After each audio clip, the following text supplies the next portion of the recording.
Hello everyone, অদিজাস কিচেনে সকলকে স্বাগতম জানাচ্ছি।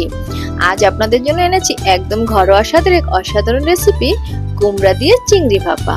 কুমড়ার মিষ্টি স্বাদ আর চিংড়ির ঘ্রাণ মিলে তৈরি হয় এক অনন্য রেসিপি, যা খুব সহজ উপকরণে কিন্তু স্বাদে রাজকীয়। চলে আসুন দেখে নেই কিভাবে বানাতে হয় এই অসাধারণ রেসিপিটি। আমি এখানে 12 থেকে 14টা চিংড়ি মাছ নিয়ে নিয়েছি। এটাকে আমি ভালো করে খোসাটাকে ছাড়িয়ে ফ্রেশ করে ধুয়ে নিয়েছি। এবার আমি এটাকে লবণ এবং হলুদটা মাখিয়ে নেব।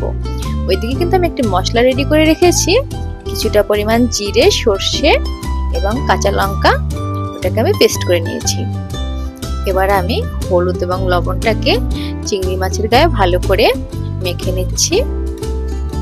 এর মধ্যে আমি সামান্য সর্ষের তেল অ্যাড করে দিলাম।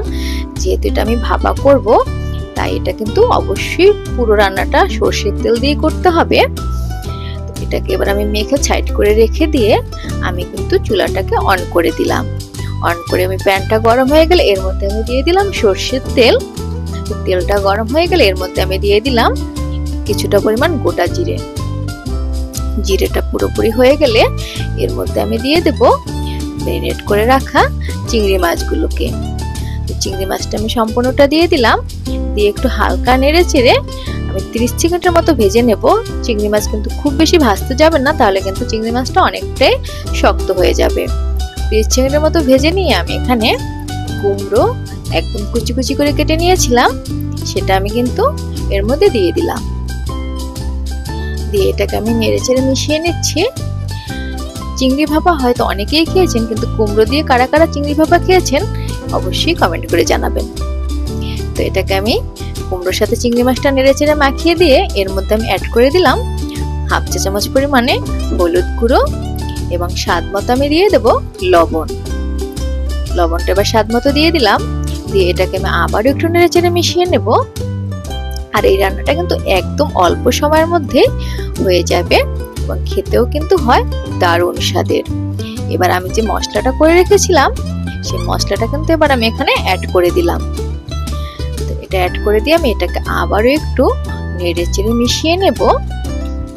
মেশানো হয়ে গেলে এর মধ্যে আমি সামান্য পরিমাণ জল অ্যাড করব, কারণ যেহেতু এটা আমি ভাপা করব, আমি খুব বেশি কিন্তু আমি জল অ্যাড করব না। তো নেড়ে চেড়ে যখন আমি 1 থেকে 1.5 মিনিটের মতো মশলাটাকে একটু কষিয়ে নিলাম, তো মশলাটা যখন কষানো হয়ে যাবে তখন আমি এর মধ্যে জল অ্যাড করে দিচ্ছি। আমি জল দিয়ে দিলাম, এখানে 1 কাপের মতো জল দিয়ে দিলাম। 1 কাপের থেকে একটু কম দিয়ে দিয়েছি। জল দিয়ে এবার আমি এটাকে নেড়ে চেড়ে মিশিয়ে এবার এটাকে আমি ঢাকনা দিয়ে মিডিয়াম টু লো হিটে রান্না করব। তো এবার একটু পরে আমি ঢাকনাটা তুলে এটাকে একটু নেড়ে দিলাম। এটাতে কিন্তু খুব বেশি জল দিতে যাবেন না, তাহলে কিন্তু রান্নার স্বাদটা নষ্ট হয়ে যাবে। এবার আমি কিন্তু উপর থেকে কিছুটা গরম মশলার গুঁড়ো অ্যাড করে দিচ্ছি।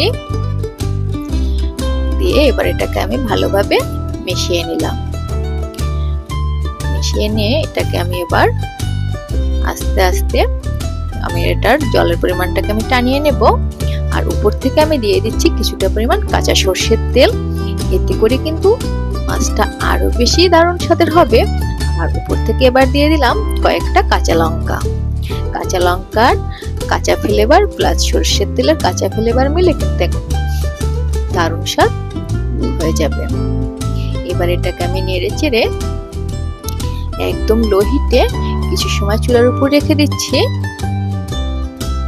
দেখতেই পাচ্ছেন এবার কিন্তু আমার রান্নাটা হয়ে গেছে। এবার এটাকে আমি নামিয়ে নেব। নামিয়ে নিচ্ছি। এবার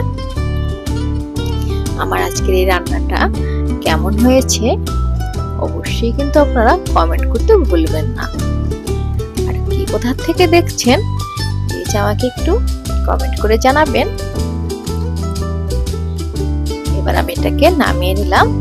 দেখতে পাচ্ছেন কত সহজে এবং কত অল্প সময়ে দুর্দান্ত স্বাদের এক চিংড়ি ভাপা রেসিপি তৈরি হয়ে গেল। এটা কিন্তু আপনি চাইলে খুব সহজেই তৈরি করে নিতে পারবেন। আর এটা আশা করি ঘরের সবাই খেলে আপনাকে অবশ্যই প্রশংসা করতে বাধ্য হবে। আজকের রেসিপি এই পর্যন্তই। সবাই ভালো থাকবেন, সুস্থ থাকবেন। নতুন ভিডিও দেখার আমন্ত্রণ জানিয়ে নিয়ে আমি এখানেই বিদায় নিয়ে নিচ্ছি। টাটা।